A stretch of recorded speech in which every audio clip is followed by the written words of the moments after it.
Hello, and welcome back to my long overdue Chapter 10 of the Balsa USA SPAD 13 build. I apologize for the delay, but life happens. In this chapter, we'll be finishing up some of the details of the airplane and also getting ready to start the painting process. Here you can see some of the details I applied, including rivets and also the spent shell casing ejector. The rivets are simply droplets of white glue, similar to what I used on the nose bowl. Here you can see the copper fuel lines from the top center section. These, of course, are not functional, but they certainly were a good spot for me to run my wiring for my aileron servos, as seen here in this photo. In the full-scale airplane, the cabane struts penetrate the top wing, and there are brackets on top to bolt it down in place. These are my attempt to emulate them. It is my belief that all RC airplanes require a pilot in the cockpit. Here you can see my Aces of Iron pilot that I choose in the unfinished mode, and here it is in the finished mode. Unfortunately, I can't take credit for this. I had a good friend complete the painting on this, and he did a fantastic job. So now we have to get ready for the painting process. This involved coats of nitrate dope and many coats of butyrate dope to try to fill the pores in the cloth. Once I was satisfied with the dope buildup, now it was the task to start masking off any areas that I didn't want the overspray of the primer coats and of course the finish coats. This is a time-consuming process, but a necessary process if you want to have the aircraft to come out looking good. Particularly, you do not want overspray into that cockpit area with the basic wood in there. That would definitely not look too good. Photos show the masked off areas and actually came out pretty good. Like I say, time consuming. You can also notice that there's a nice sheen or gloss to the fabric and to the wood. That is the multiple buildups of butyrate dope.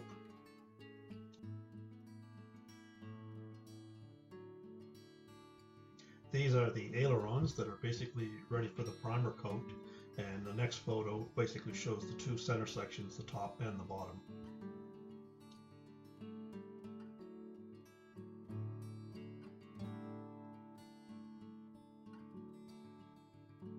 So here we have the last two photos of the aircraft, all ready for the primer coat.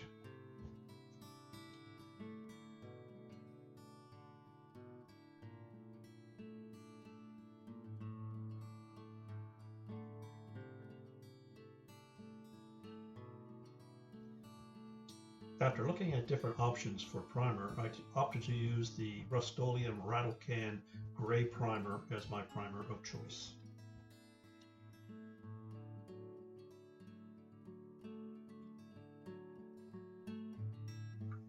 Initially, I was impressed with the quality of the primer, ease of application, and very good coverage on the first coat.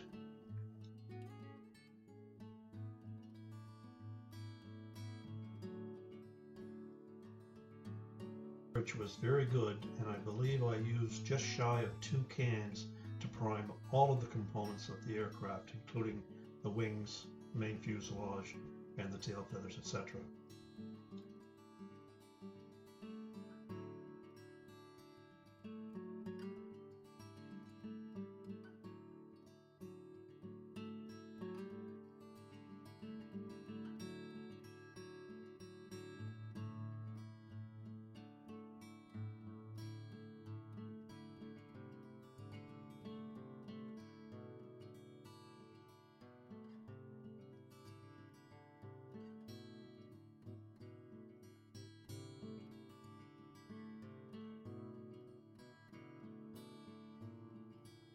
So now the first coat is complete, and it was time to put the second coat on.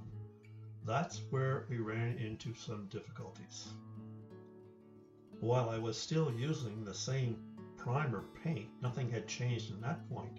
Unfortunately, the second coat caused a bubbling and delamination combination of the bottom coat of the paint. I have never seen that happen in all my years of painting with the same paint. Very, very odd. I contacted the paint manufacturer, and basically they sent me 2 cans of paint. That was about the extent I got out of them. So I was on my own. After a very lengthy process of wet sanding all the damage off, it was time to come up with another, hopefully compatible primer. I elected to use the Zinsser 1-2-3 white primer process, and spraying very, very light coats and gradually building it up, I was finally able to cover the damaged areas from the previous paint. Now it's finally time to start laying the finished coats on, the final colors. After reading about and watching videos, I elected to use ordinary latex paint applied with a 4-inch foam roller. This was a first-time process for me, so I elected to try it out on the bottom of the fuselage, the least visible area. First coat results, in a word, horrible. I was not prepared for what this looked like. However, after 4 to 5 coats and the use of a flow control agent, the results actually looked pretty good. So here are some shots of the finished product, and as you can see, it didn't turn out too bad. It even has a little bit of a sheen, but this is actually when it was first applied and is still wet. When it dries out, even those little bubbles you see, they basically disappear. Here's the wings and center section, basically at the finishing stage, and I'm very pleased with it. Again, thank you very much for watching this chapter 10. There will be a follow-up as we continue the painting process, so stay tuned.